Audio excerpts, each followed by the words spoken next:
مردم پایتخت افغانستان امروز با آتش زدن و زیر پا انداختن پرچم‌های آمریکا و اسرائیل یک بار دیگر خشم خود را از جنایت‌های رژیم غاصب صهیونیستی در غزه نشان دادند.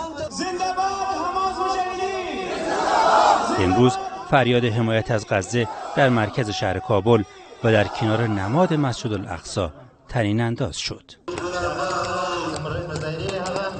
در این تجمع اعتراضی یکی برای حمایت از مردم غزه پرچم فلسطین را به خودش بسته بود و دیگری میگفت حماس تنها نیست.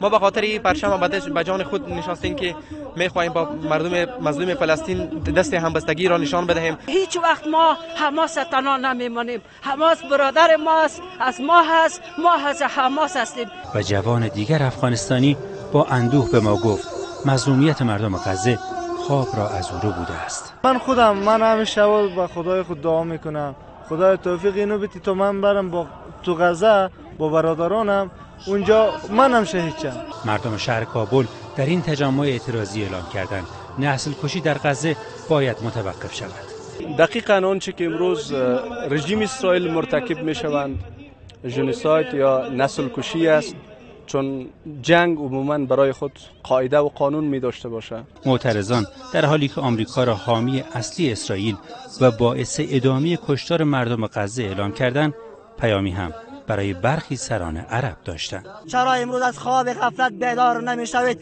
آیا نمیبینید خواهران برادران ما امروز به خون افتادند؟